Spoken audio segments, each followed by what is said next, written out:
And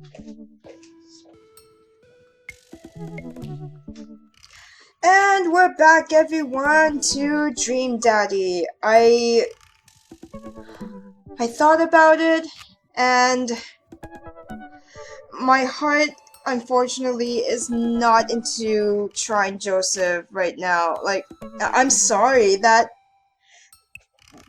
scene we had with Mary just really shook me up in an emotional level. So, I feel like I will leave Joseph aside for now, but our next one after Joseph was going to be Damien anyway, so I will go to Damien now. Damien is going to be our next candidate. I'm sorry, Joseph, but your wife, man. Yeah, this guy. We shall date the goth vampire dad. Let me just get a refresher on what he likes to do. He likes, yes! I hope we get to go to a graveyard date. I do like those. Kind of a podcast. Coffin, yes, you're super gothy and into fashion, foreign art house horror. That. And a night, yeah, sounds fun. It's like fellas myself. Okay. Alright. Let's give you a go, Damien Blood March.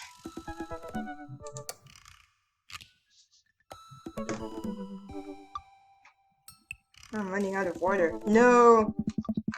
I should have refilled on my water on my break. I don't know why I didn't do that. Damien seemed really interesting. A little odd, but interesting. I think I should hang out with him to get to know him a little better. I navigate to Damien's dad book page and type out a message. Hey dude, you seem cool. We should hang out sometime. I sit there for a minute before I see that Damien's typing. But then he keeps typing. And typing. Man, is this guy writing a novel? I leave the computer to make some coffee.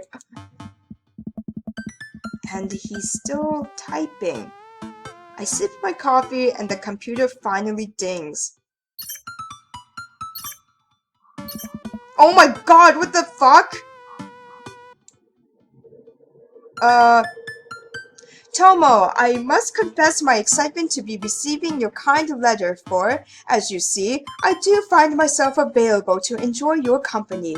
I must ask for your forgiveness, however, as I believe our first meeting did not paint me in as gentlemanly manner as I would have liked. Oh, whoa, there's more. Oh my god. I would be highly flattered to enjoy your companionship at my residence for an afternoon tea and a stroll around my garden, should it please you. Till then, adieu. Yours humbled, D. Bloodmarch. I stare at the screen and reread the letter several more times. Hey Amanda, can you help me with something? Dad, for the last time, I'm not popping your back pimples. Ew! Oh. Oh no. No, can you interpret this for me? What? I thought that was understandable, but I guess we're old and uncool. Uncouth, even. I turn the computer to Amanda and she squints at Damien's message. I just don't understand NetSpeak. Is this how you kids communicate with each other now? Oh, totally. This is the hot new thing. See, Dad? Kids got over saying lol and LMAO or whatever and decided that what they need to do was bring it back to the 1800s. So what do I do? Where's your pen and quill? What? Yeah. Did you forget to unpack the pen and quill? Dad, How will we address the nobleman in regards to your upcoming... Oh god, how you say it? Debutante?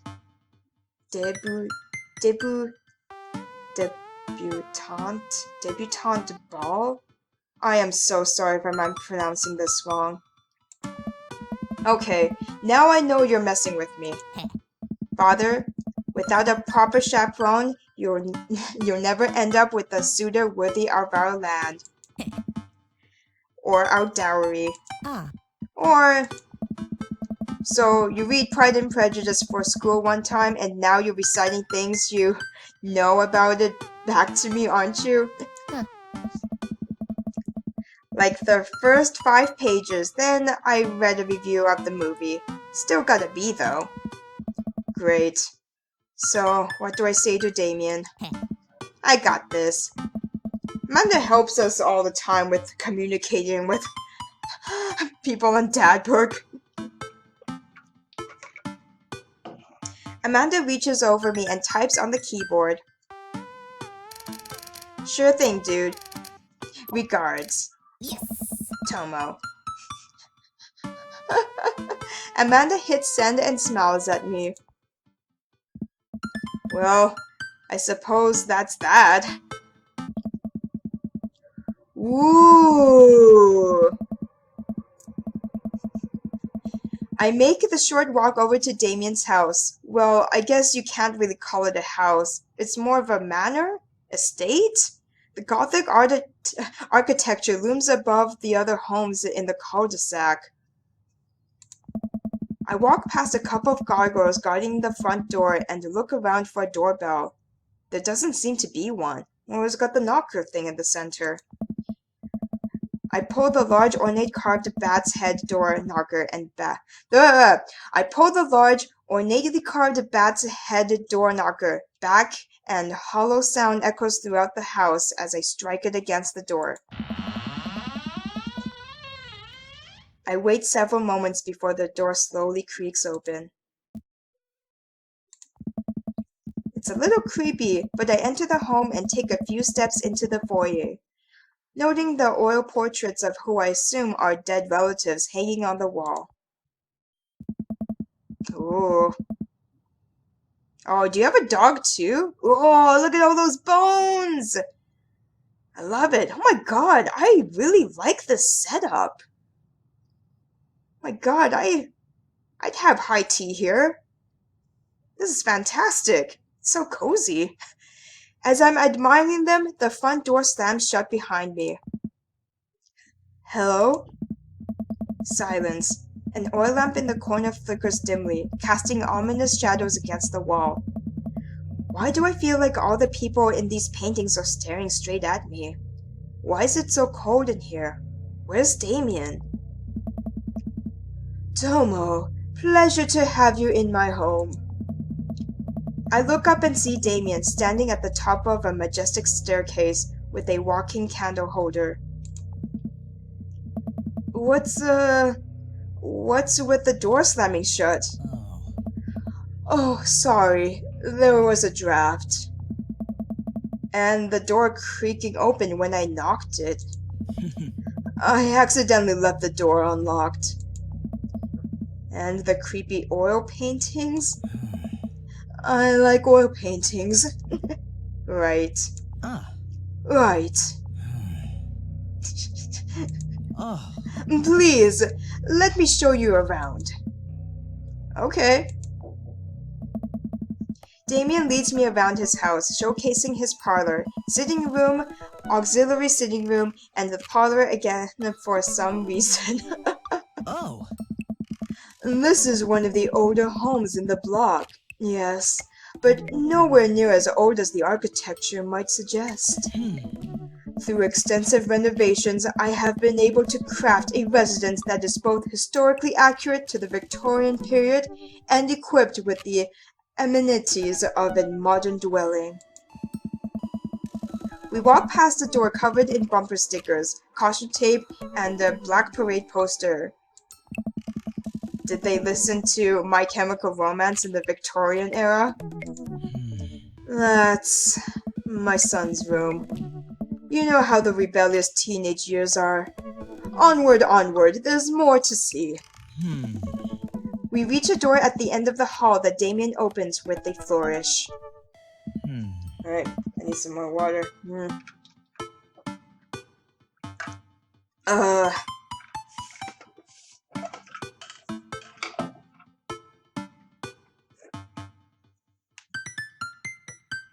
All these voices. Much appreciation to voice actors who do this all day. And this is the library. Sunlight streams in from floor-to-ceiling arched windows. Sunlight streams in from floor-to-ceiling arched windows. The walls are lined with packed bookshelves, and even more books are scattered over the period-appropriate furniture. Damien is clearly really proud of this room.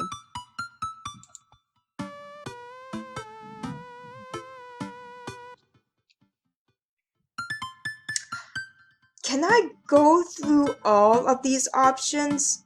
Or can I only pick one?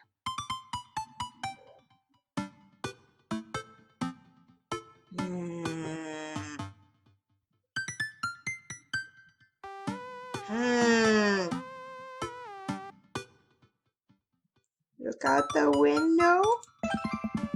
Oh, he liked that, okay. I walk to the window and am greeted by a beautiful view of Damien's backyard. It showcases a beautiful view of the rest of the cul-de-sac. Hey, I can see Craig in his lawn. He's doing push-ups with his daughter on his back. Holy crap. Damn. He sees me and waves happily, doing push-ups with one hand now. Damn! Oh. Did you know that Victorians spent at least 20 hours a week gazing longingly out of full-length windows? Wait, really? No, but Victorians did appreciate telling a good joke.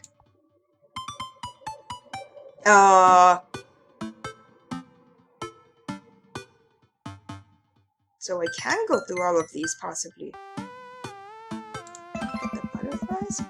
I walk up the glass display of pinned bugs on the wall. It's pretty impressive. Nice bugs. Oh. I pinned them all myself. Maybe I could show you how sometime. I'm concerned I would stick the pin right through my finger. The pinner's gambit. Is that a thing? No. Alright, now I gotta pick up a book. You know, Tomo, in the Victorian era, there was some controversy surrounding reading. Many people thought the more tawdry novels would encourage youths into a full life of crime and would cause too much of a distraction from work and school. I pull out a book at random and examine the worn cover, opening it. I turn to a random page and read aloud. Who's the weeaboo? I guess all of them are. Naruto struggled against the chains that Sasuke had bound him with. Shirtless and out of breath, he looked up at Sasuke. Sasuke smirked, unbuttoning his ninja pants. Oh my god, is this a doujinshi? Oh my goodness. Okay, I think that's enough. That is totally yours, you... Oh my god. Damien snaps the book shut and puts it back onto the shelf. That's a rare book for my private collection. Do you want to see my Transformers collection? If you like that, you'll get a kick out of them robots. Please, will you join me for tea? Yes, please. I follow Damien to his sitting room, where finger foods have already been set out upon a beautiful tiered silver tray. I take a seat on one of the high-backed chairs as Damien pours and serves me some tea. I can't believe we're having a high tea. I never thought I'd get to do this. Damien smiles to himself. What? Oh. It's a common misconception that high tea refers to the wealth or class of the people enjoying it, when in fact the high refers to both the later time of the day that the working class had to enjoy tea and the height of the tables on which they're served. Oh, Oh. my dear friend, we're currently enjoying afternoon tea. That's informative. Damien takes a seat next to me and serves me a tiny sandwich. Oh, jeez. Um, oh, shit. Um,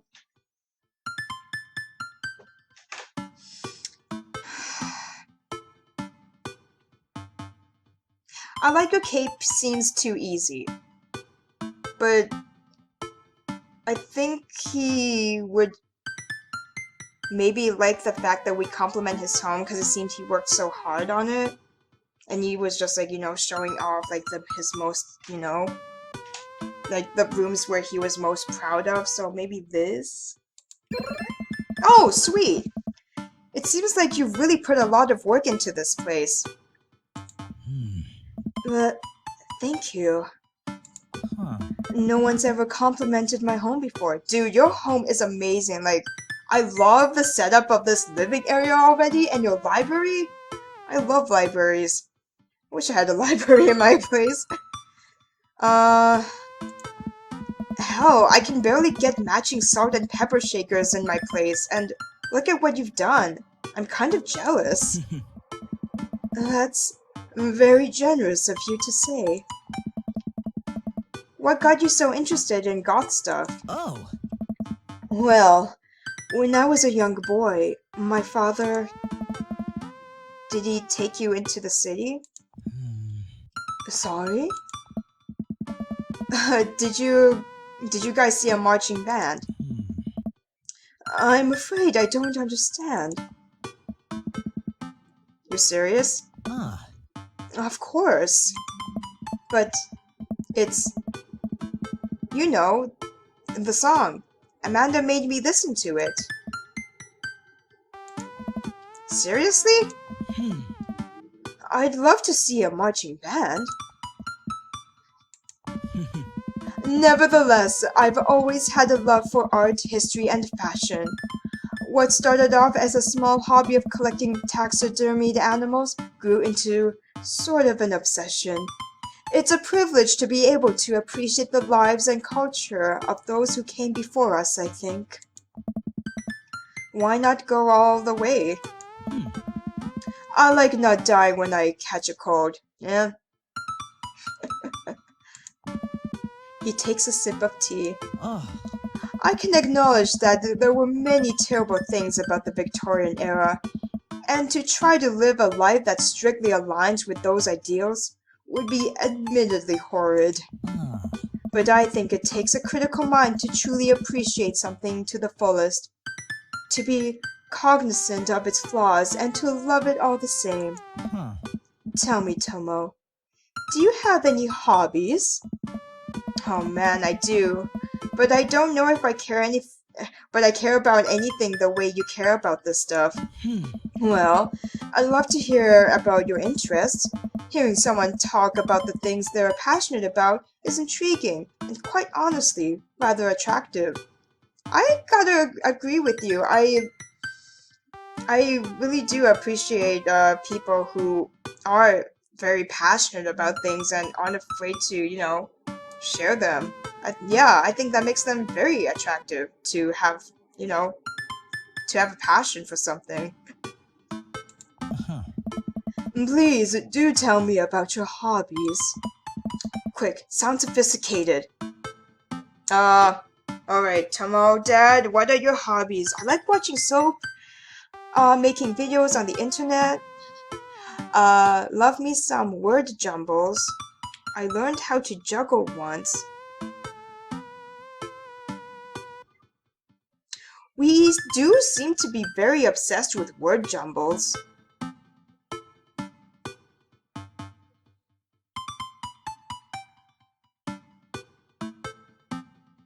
Hmm. I have watched people make soap on the internet. It is interesting, but I learned how to juggle once. That's not. Maybe this one. The written word fascinates me. We spend so much time using words, you know, and I think people would appreciate them more if they had to unjumble them. It's poetic, really. Oh, so you're a writer? Oh god, we're not a writer. No! In a sense? We finish our tea and the finger sandwiches. Oh. Come, I have one more thing to show you. Ooh, is this your garden? It's beautiful. Damien takes me around the back of his home, where a variety of flowers flourish into beautifully landscaped rows. A small stone path weaves through it, and butterflies flit lazily through the air. Oh. My garden. It's beautiful. Thank you. Oh. Victorians took flowers and floral arrangements very seriously. You see, it was considered uncouth to discuss personal and romantic relationships in public. So, lovers and friends alike would use bouquets to send secret messages to each other. Each flower and plant is symbolic of different feelings. Even more interesting is that one flower could mean different things depending on the other plant it was paired with. One had to be extremely careful, as even the style in which the ribbon was tied around the bouquet affected the message. Damien leans down and plucks a gorgeous bright orange flower off a vine. Lilium bulbiferum, the orange lily. What do you think this one means? Oh, fuck, are you serious?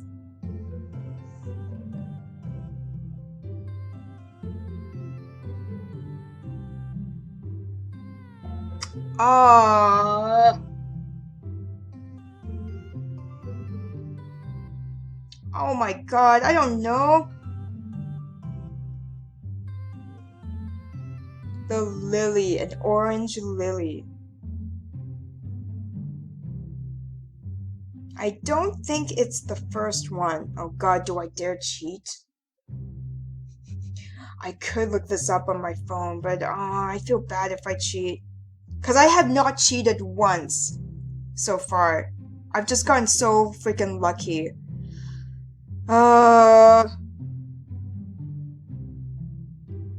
Shit.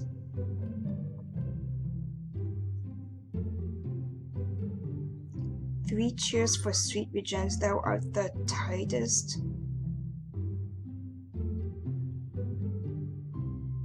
My god.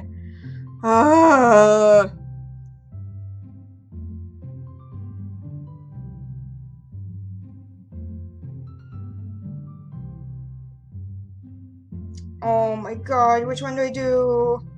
This one sounds more Shakespearean, but then tightest? Three cheers for sweet revenge.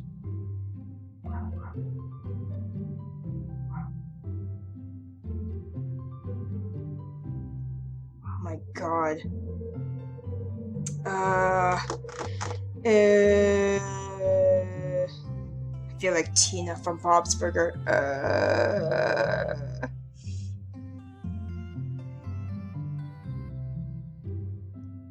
Oh god, I'm gonna go with the last one.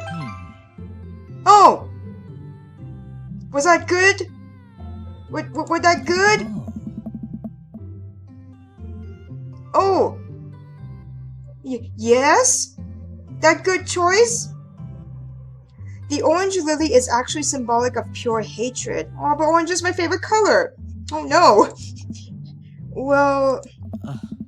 And that's precisely why floral arrangement is so challenging. What's your favorite type of flower? Oh, good God. Okay, well, it's funny because my favorite flower is right there. I love sunflowers. But snapdragons are also so cool. I gotta be honest, it's sunflowers. They remind me of sunshine, and then you can eat the seeds as a delicious snack. What a practical choice. You probably didn't like that answer, but I don't care. Sunflower man. I'm being honest with myself. It's my favorite flower. My stomach grumbles. Aw man, now I want sunflower seeds. I'll have to remember that when I put together a bouquet for you. Wait, so did it matter which flower you chose? Was that just something for him later on? He would put together a bouquet for me? Nobody's ever given me a bouquet before. I follow Damien down the footpath and admire more of his beautiful flowers. Suddenly, a phone rings. Huh. Oh, Tomo, will you excuse me? I must take this. He pulls the cell phone out of his pocket. I'm a little surprised. It's not a rotary phone. Go for it. Oh.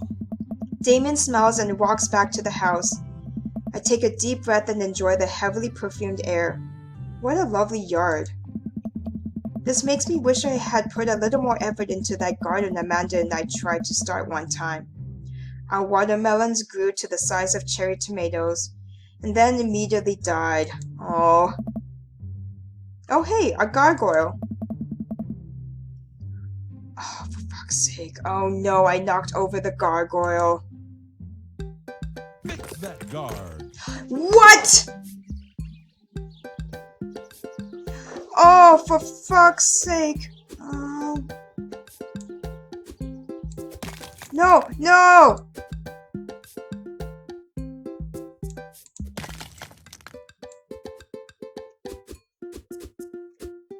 Oh my god. For fuck's sake.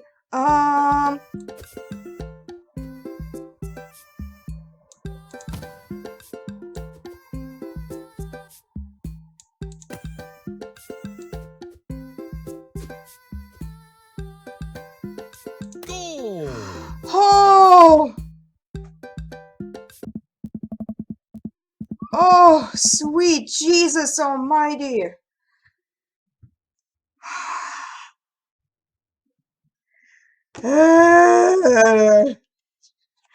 Phew! That was a close one. Uh-oh, here comes Damien. He looks upset. Thank God we fucking fixed that statue, else he'll have more things to be upset about. Jesus. Tomo, my sincerest apologies to have kept you waiting. There's an urgent matter that I must attend to, so I'm afraid I must take my leave. No problem, dude. Everything alright? Damien worries the hem of his coat with his fingers and looks away. Everything is perfectly fine, but it's Lucien. What's wrong? He appears to have, well, his teacher seems to come to the school. His teacher needs me to come to the school post-haste. Post-haste! Do you need help? Oh no, you don't have to. Let me come with you. Us dads gotta stick together. You're right. This is one of Lucien's more elaborate stunts. I would greatly treasure having another parent by my side. Let's go. Ooh. Let's gonna take another water break. Ooh. Yum yum. Damien and I walked into the school and are immediately greeted by an anxious-looking Hugo. Hey, Damien. You're here in record time. I wouldn't miss it for the world, dear friend. Wow. Whatever it is, it doesn't seem like this is Hugo and Damien's first time to the my kids are in trouble rodeo. What is it this time? This, Damien, you have to see to believe. Damien and I follow into step behind Hugo, who leads us through the busy corridors of the school. We pass by several classes in session, and I vaguely wonder if Amanda's around. Hugo eventually ushers us into a small boiler room with a flight of rickety stairs leading down into darkness. Watch your step. I can hear faint voices drifting up from the basement, and they don't sound happy. As I'm led into the depths of the school, I recall the antics I got into as an angsty middle schooler. At least I had enough sense to stay out of creepy basements. Oh, of course. What's his fucking name? Ernest Hemingway and Lucian. Of course those two would be best buds and making trouble. We find another teacher in the boiler room tucked away in the back of the basement. With him are Lucian and Ernest, Hugo's son. Lucian has a bloody nose. Thanks for coming. I can't make heads or tails out of this.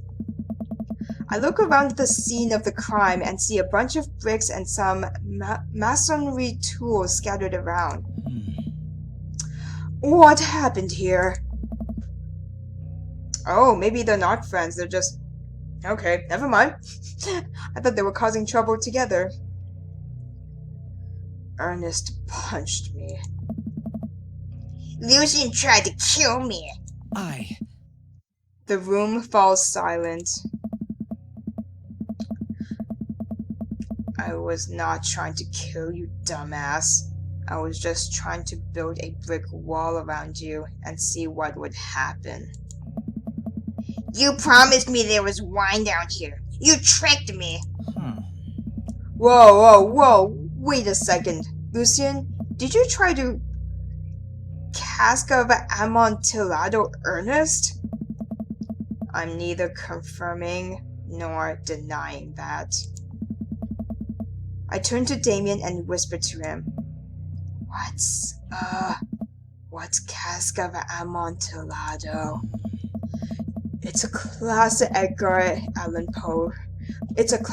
Allan Poe short story where a man gets his enemy drunk, lures him down to a cellar with the promise of wine of a fine vintage, then buries him alive behind a brick wall. Oh, that story! Okay, I know what story you're talking about. I just forgot the name of it. It's a lovely story. So wait, Lucian, you tried to do that to him?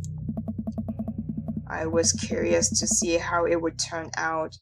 I wasn't actually gonna leave him there. What was the thought process here? That Ernest was just going to sit still while you slowly build a tomb around him? Well, it worked for like 20 minutes because he's an idiot. But then he realized that I had lied about the wine. And you were cackling maniacally. That sort of tipped me off. Ernest, 20 minutes? Dad? Huh? It took you 20 minutes? Son, we just did an entire 2-week unit on the cask of Amontillado, and it took you 20 minutes to realize Lucian was leading you into an elaborate ruse? Did you even read the story? I read the first 5 pages and then read a review of the movie.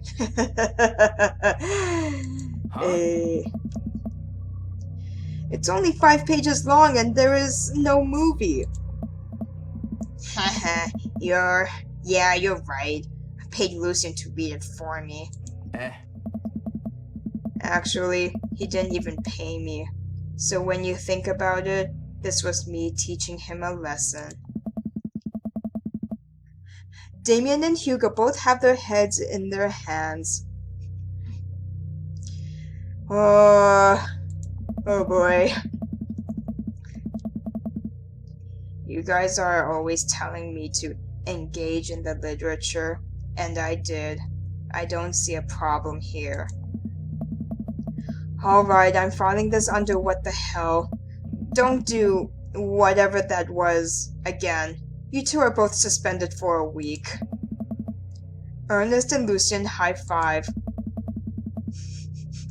The teacher starts to stomp up the stairs. Hugo, I'll cover your class. Take your son home. Mr. Bloodmarch, you too. Thank you for your mediation. We all head up the stairs and out of the school in tense silence. Lucien, Damien, and I all pile into my car and begin the drive home. Lucien immediately puts his hood up and stares out the window angrily. I'm not going to therapy again. I know, son. It's entirely up to you whether or not you want to go. But I care about you, and I can see that you're struggling. So if you do decide that you would like to speak to a professional about your feelings, we can do that too. Maybe you can spend this next week looking for a summer job. I know how much you want your own car. I can't believe Damien's keeping his cool. I'm impressed. Fine. Thanks for not freaking out too hard. I love you, son. Lucien continues staring out the window. Love you too. Aww. That was a surprisingly good talk. We spend the rest of the drive in relative silence.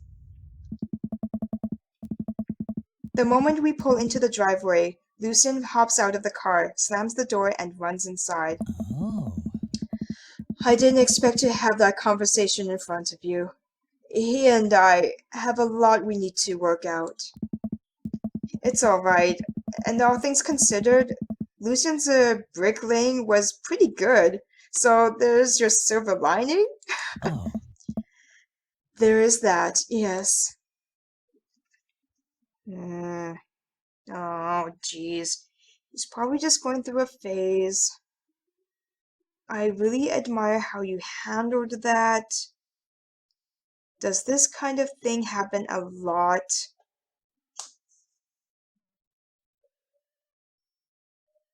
Jeez.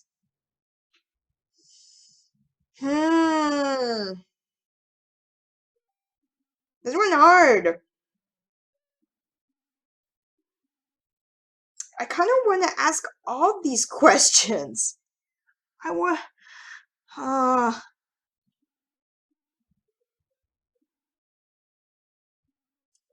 He probably hears that he's just going through the phase one a lot, so I don't know if he wants to hear that. I really admire how you handled that. Is good. Does this kind of thing happen a lot?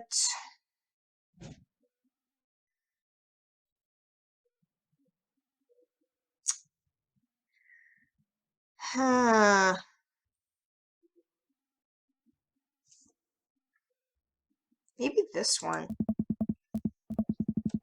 Once in a blue moon, yes. He rather enjoys pranking his classmates, and teachers, and me. Wow. I don't know if I could handle that, honestly. Don't fret. I've learned to be patient with him. See you around soon? It would be my honor and my pleasure. Damien bows with a flourish. Classy. Okay, so it wasn't a bad choice, but it's alright. I come home to find Amanda curled up in the couch with a blanket, watching TV. I plop down next to her. Yo! What you watching? Tiny House Hunting Brothers Extreme Edition. I hate this show. The couple on-screen bickers back and forth while standing in an extremely small house made out of recycled bottles. The Tiny House Hunting Brothers watch them with bemused expressions. Both of their heads touched the low ceiling. I told you I wanted a 2-bed, 2-bath shabby chic cottage. This house doesn't even have a bathroom. But honey, the outhouse is only 20 yards away. It's not that bad. I am not pooping outside, Greg. Why don't they just get a regular-sized house? I don't know. How'd the afternoon tea go? It got strange. We had to go to the school to pick up Lucien since he tried to. He lured Ernest down to the cellar with the promise of a fine vintage and then tried to brick him into the wall, right? How did you know that? Has everyone read the story except for me? Lucien livestreamed the entire thing. This entire day is beyond me. But otherwise, it was a fun day. That Damien guy's a character, but he's not... but he's really good company. And surprisingly a diplomatic dad. I dig his style. You know what? Me too. Yeah, I feel like that day went just okay. We probably didn't get a high score.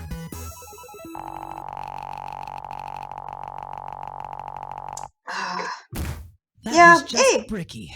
That's not... Bricky as in the not bad. Victorian term for good. I'll accept an A. It could have gone worse. Alright. Oh, I can't save here. Right. Click to continue. Welcome. Interview with the vampire, of course. Alright. My voice is starting to get a bit sore, so I think I am going to end the stream here. But yeah, a lot of things have happened. We got to surprisingly learn more about Mary, and Ryan's date, surprisingly the one I wasn't looking forward to the most, went extremely well. And Damien's went okay, but we'll see if we can get a few more, daddy love points from him. Yeah, I apologize to everyone who was looking forward to the Joseph one, but after having that confrontation with Mary, I just wasn't in the mood. Wasn't in the mood for Joseph anymore. I will eventually get to him, but later. I'll get to him eventually. Alright. Thank you everyone again so much for joining me for Dream Daddy. Have yourself a good night, and I'll see you next time. Bye!